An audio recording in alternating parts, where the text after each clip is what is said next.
Kayode in a relationship? Why are you crying? Why are you crying? Your people that are crushing on you are watching. They are going to be reading the message. I think we answered no. That I'm married. you're married. Are you serious?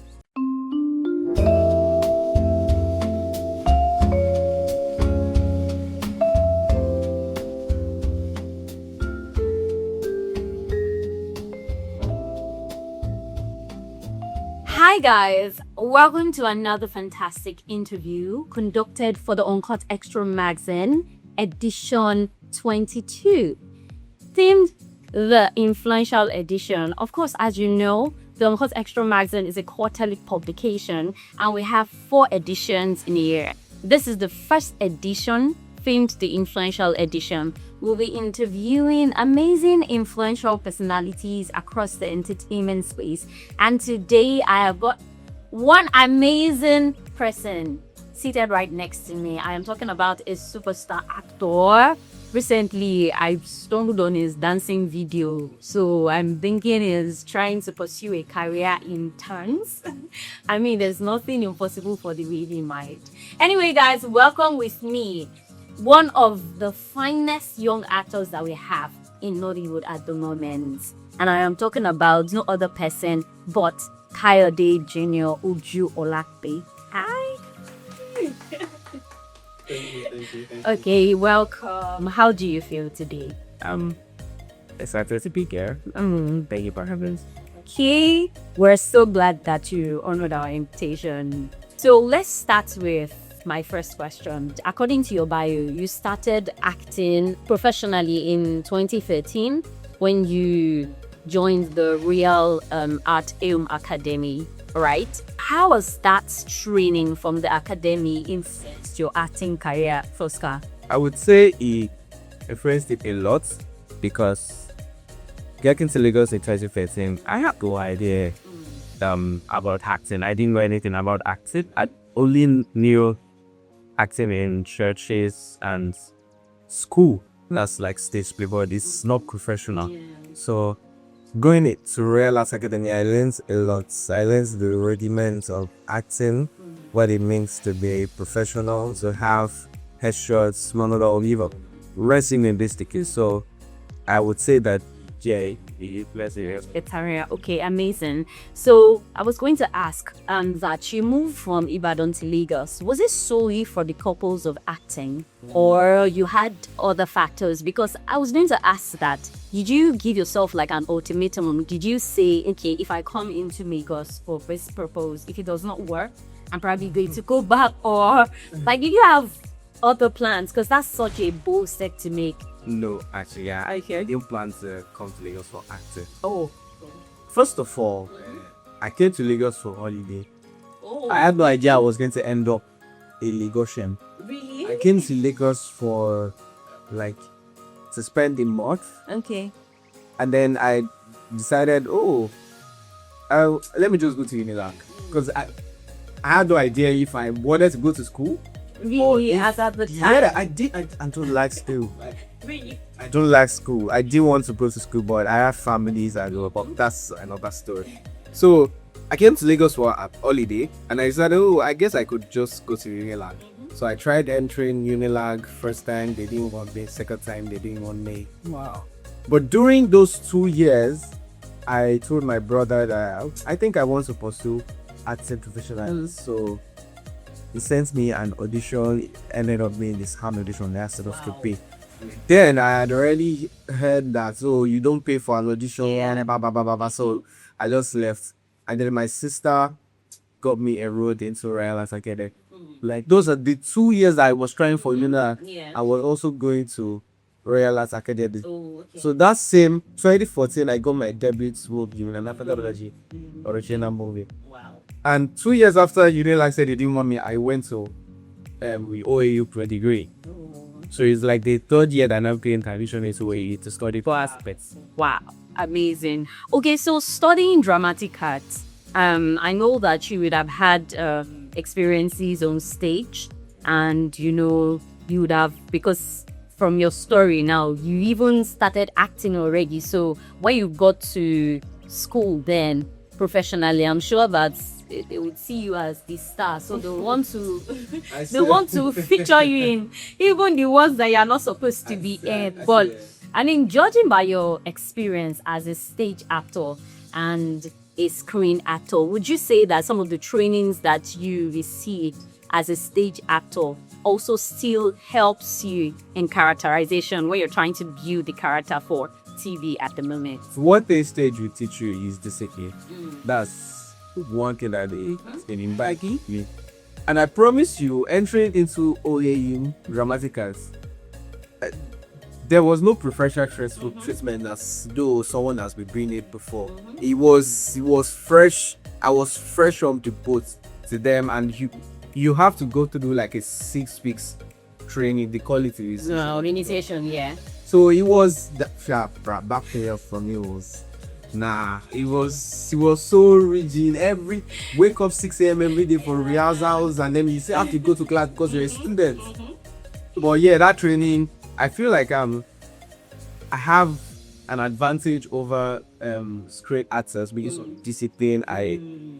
I can take some things that they would probably not be able to take, long hours on sets, things like that. Those are things stay to teach you.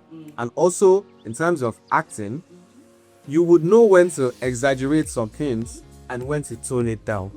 Because for stage, exaggeration is required. For camera, subtle, because camera catches everything. But for stage, the person at the back of the stage has to see you, has to hear you. So for camera, you have to know when to exaggerate and when to tone it down. So yeah, balance. Okay, super amazing. So, I mean, you've been opportune to play a variety of roles, from Voodoo in Slum Kings, Chinedu in Nyepoyedo, and the likes. Right? It is right, and some of these characters, it's so interesting to see people transform from their selves to another character. But sometimes we found out that sometimes some people get characters that are similar to me in real life. So some of these characters, would you say that, yeah, they stylishly portrayed? Because I know that you like to say that you're a shy person and all of that funny. You are you sure? So, but I mean, so would you say that some of those roles that you've played, would you say that some of those roles portray you as Kayode, or like most of these roles are an absolute transformation from who Kayode is into the character? I feel like I haven't really played a character that is very close to home. What? Maybe I have, but I just might not remember right now. But all the characters I've played are always like totally opposite to myself. Voodoo, nothing like Voodoo. Jnr Ojuolape, absolutely nothing like that. I don't want to tap out. That guy wanted to do the country. This last one I played in Bolaji Ogumala's the Christmas movie.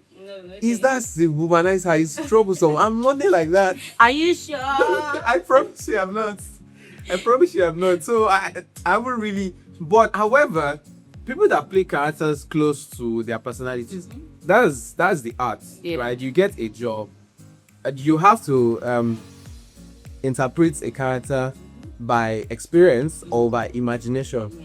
Some people have lived the life, right? Or they've experienced it with another person's life. That's mirroring another person's life. So that's just art, basically. It's either you imagine it or you've experienced it.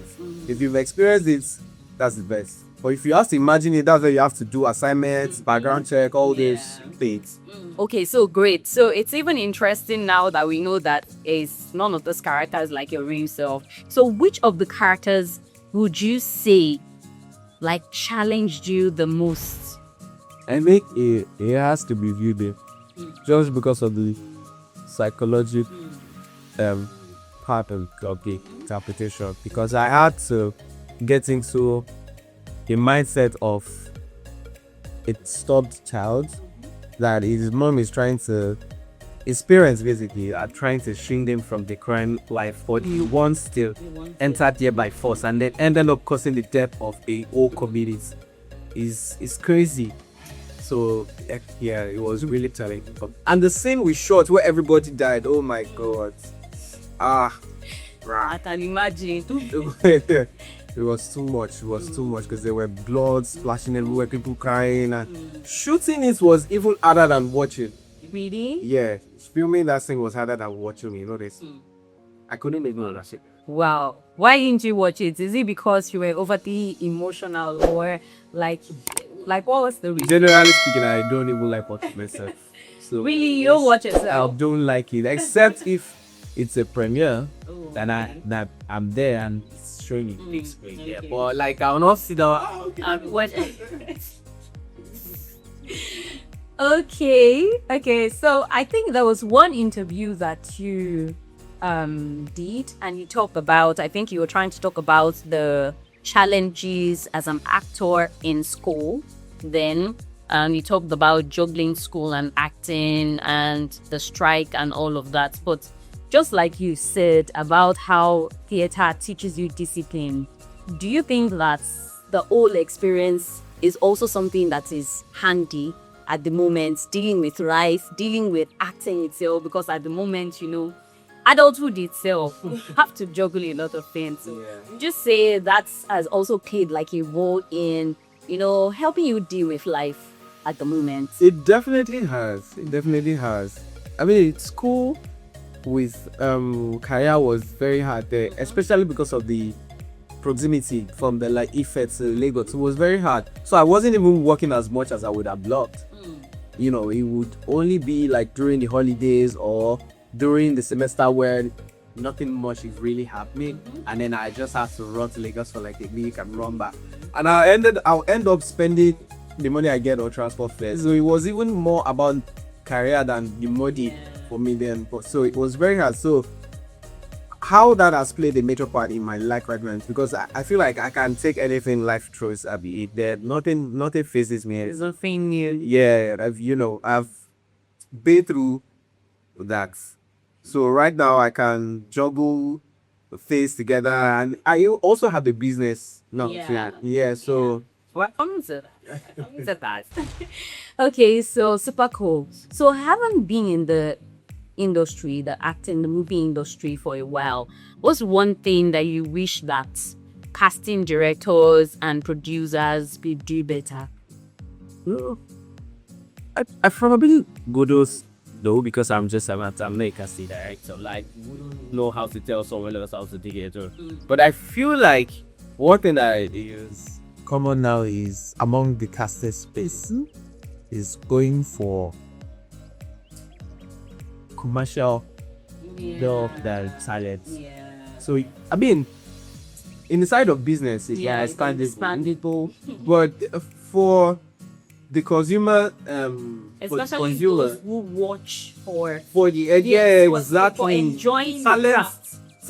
For a talented person, now you have to be posting on socials. You have to have followings. You have to create content. You have to all those things. It's crazy. For someone like me now, I don't like it, but I have to do it because I have to be marketable. I have to be a bankable actor. Because I think that we're now at that stage where casting directors are on the table, and you're like, this person is better than this, but this person, you get.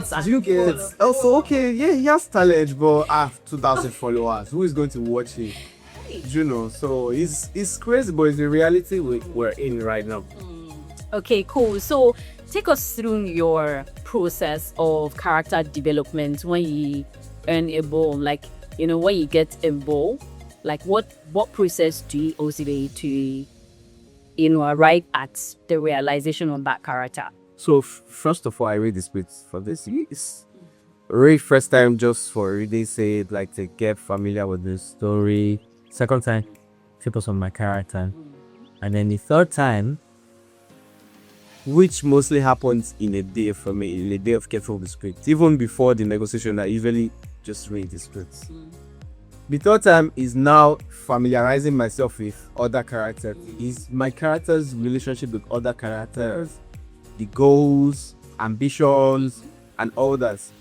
Again, I start to write inside the spirit too, the decisions, like little decisions that you have to touch your head at a point. You have to do like set a point. All those little details. That's the days they will teach you in. That's it. If you watch a movie, and an actor is just doing like this.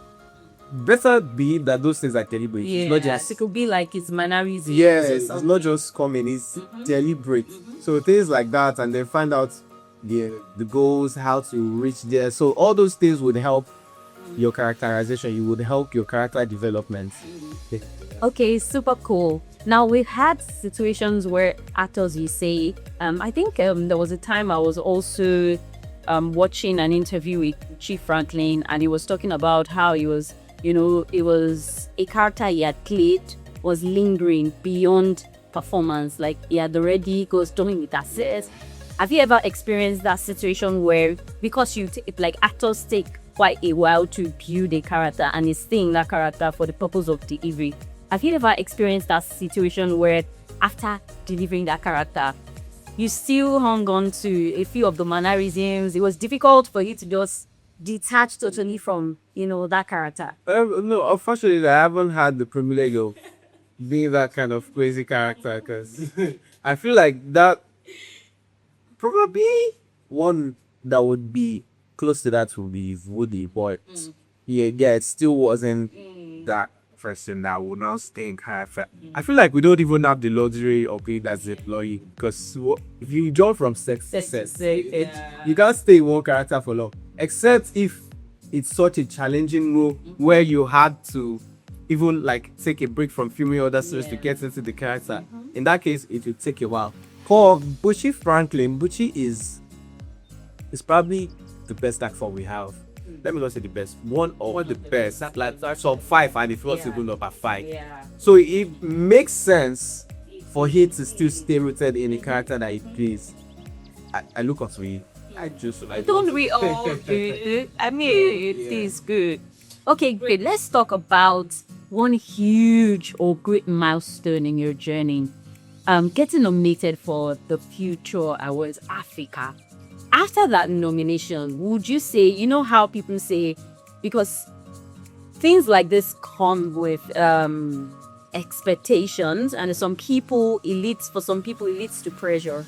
Would you say that after that nomination, were you in any way pressured to, one, to be very selective with the kind of script you take, two, to want to do more, like, in terms of delivery? Because, I mean, having bagged that nomination is huge. And you know how there can be that pressure to, I'm here already now, I can't afford to go below. Was there any experience or any thoughts like that for you? So for me, I'm constantly on pressure for myself to do more, not to select role now. On that, do more. I feel like I even feel like I can do more. I feel like I need to be doing more. But that's just it. So it's a positive pressure. It's endless pressure. It's not like I'm desperate or I can't go as so. Also, it's good because external pressure will get to me. For that nomination, it was my first nomination. It meant absolutely everything to me. For someone that don't even care much for awards, I realized that getting that nomination meant a lot. So I wouldn't mind getting nominated again. I don't know. Of course. I kind of knew that I wasn't gonna win, because even in that category, I was rooting for someone else. Really? Can you imagine? I was rooting for someone else. You were rooting for someone. Yeah, because I felt like this person deserves it. Even I like to tell myself the truth. Honest. But yeah, is it that you yourself, you don't know that you are good? No. I know I'm good. I know, because I know the amount of work I put into my craft. But you see that person? You want to share it? It's Genevieve. It's Genevieve. Oh. I've worked with her. Okay. I know that she's good. And I know that He is good, actually. the projects she has done, yes, they're fantastic projects. So let's use all In this. your mind, if people were rooting, you know how your Yeah, fans I be know, rooting for I you, know. and you're like, well, me, I'm rooting. I know. But when is my time is my time. So Okay, super cool. Yeah. So, what's one misconception about you that you really wish people knew better about? me. I don't know. I fucking don't even care.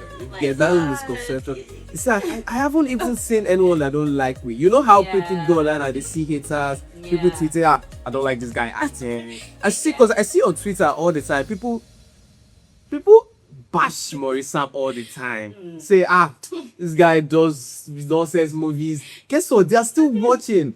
Yeah, of course. It still has million views day in, day out. For me, I haven't seen anyone like that say like, Kayode Jnr there's a lot I see. I haven't seen. Maybe when I see, I might be able to say something about it, but I also don't care. You strike me as this nonchalant person.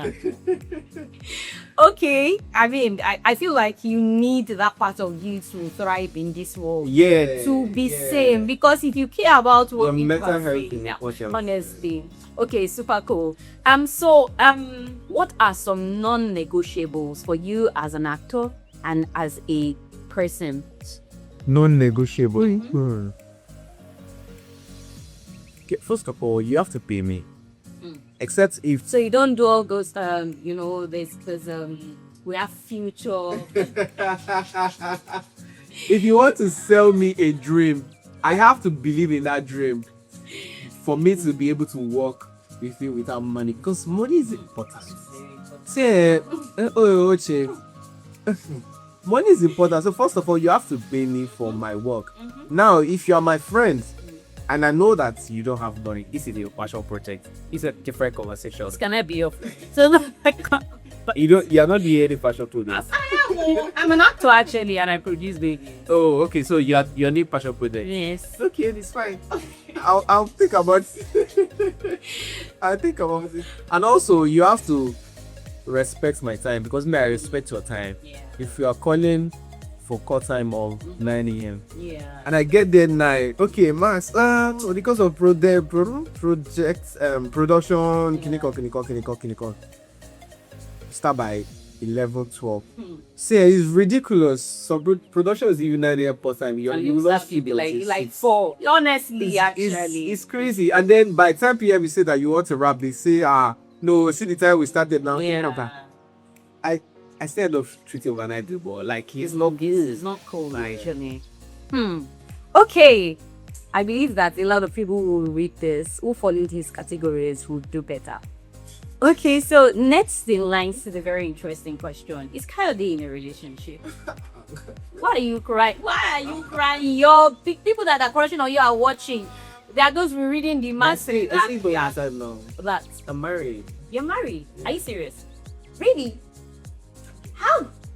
Because I'm like, how did I skip that during my research? How come? But even if I'm married, you won't know. But really, so you'll be one of those who will just break your fans' hearts like Johnny Drills. Because Johnny Drill was married for a year. I knew though. I said, He was married How for a did you year. know? I knew because I had a friend who attended the wedding. He's so that your married, friend though. was the stage. Give me the person's name. No, don't let us. I will take it to Maven Records. Don't let us do that. But yeah, You've not answered the question. I don't think. Don't deny the girl coming. Don't deny her. But yeah, I'm actually married. I'll take it. See, guys. Let's just say I'm the relationship. Better. You guys, you know you're right. Okay, so what projects are you currently working on? What are some of the projects that you're super excited about and you want to see forward to watching? I have quite a few of them that I might not be at liberty to say for. Okay. Amazing projects are coming, basically. I don't have one I'm working on right now, but the ones I worked on, they're coming. So just 2026. We're not Back this bang.